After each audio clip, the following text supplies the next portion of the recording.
Wawi here mga kapeeps, and welcome to my vlog.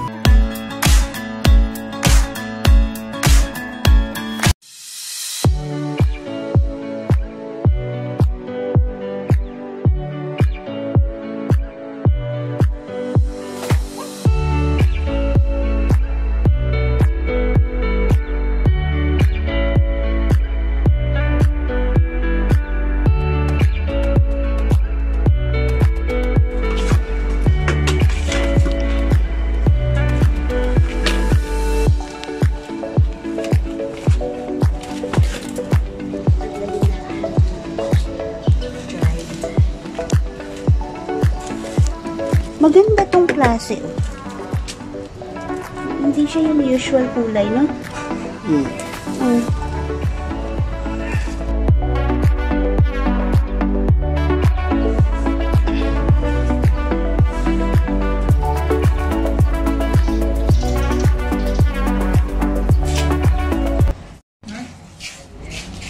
Flowers for you. Ito ba nagagawa naman ako kuryente? Ayan, ito. Kinakain po yan. Ito? Ilalagay sa paksiw. Ano yan? Sa kape, pansit. Paksiw. Paksiw. Yung ano niya, yung press na daw. Ah, okay. Ay, hindi ko alam. Ano ba ito? Anong tawag dito? Anong tawag? Tawag namin tangle. Tangle. Ah, tangle. Hala, tinanggal ko pa mo. Di bale, may roots pa yan dyan. Oo, hindi ko tinanggalin doon. Baka tutubo pa. Yan. Yan, o. Oo.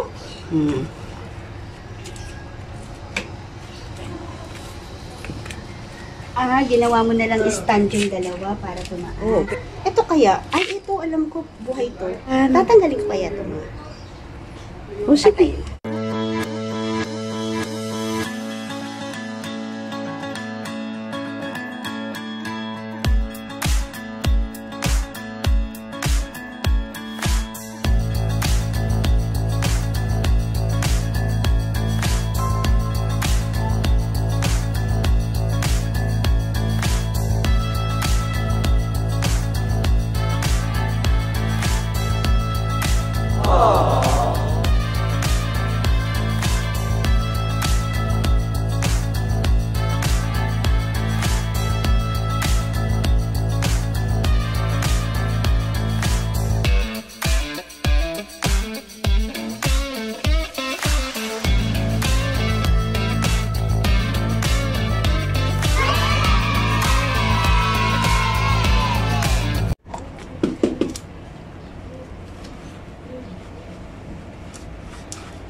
Hello.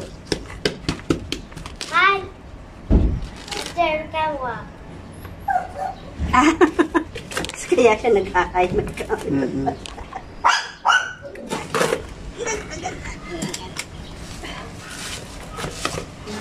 Ang ganito, maganda pag ubo siya. Mataba, pag mayabong. May tips ka po. May tips ka po. May tips ka ba? Plantita tips. Wala. Wala. Bahala na kayo. Kung green thumb kayo, green thumb talaga kayo. Ito nabubuhay, green thumb talaga. Pero kung patay, malas.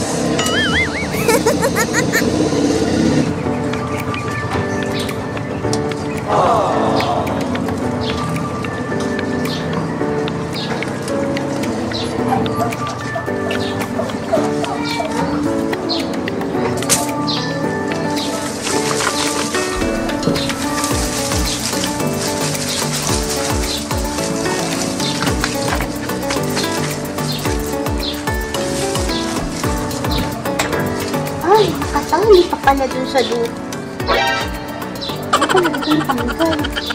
Kailangan mo kasi ng pag-iwat. Oo.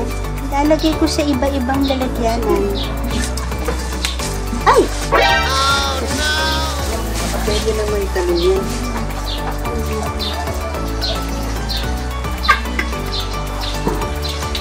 Kung mabuhay ka, green thumb ka na.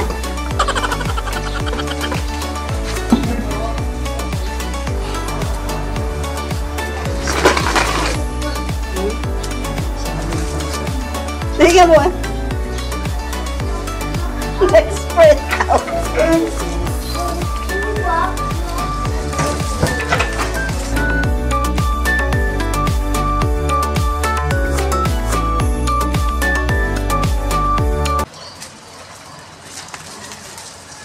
Bitisan niyo yung pagtrabaho mo, makikisigit ka sa akin. Gusto ko pag nagaganito tayo, tinatamala kita.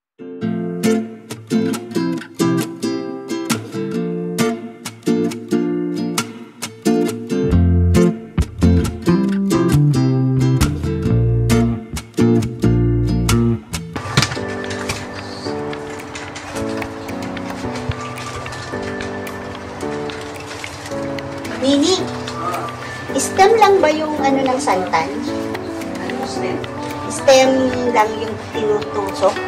O kailangan may style pa? Grafting. Grafting. Alam ko yung stem lang niya. Stem, alam ko eh. No? Kakat mo lang malilit stem yung konti yung... Bubuksan mo lang yung bark. Maganda na.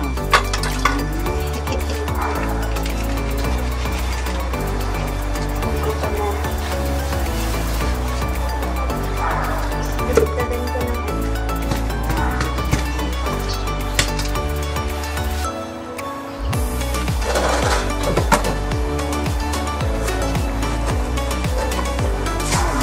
Hindi yung what stem ko.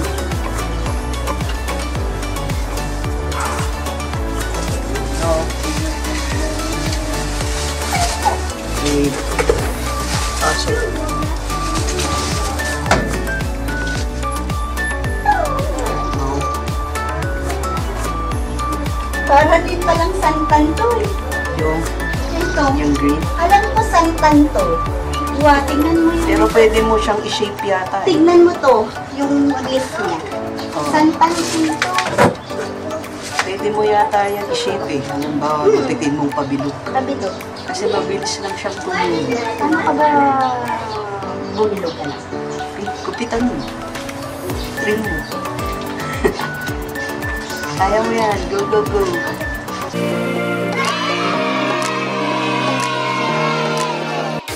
Ang sarap talagang mag-bonding with nature mga kapips, kahit na sa pamamagitan lamang ng maliit nating hardin.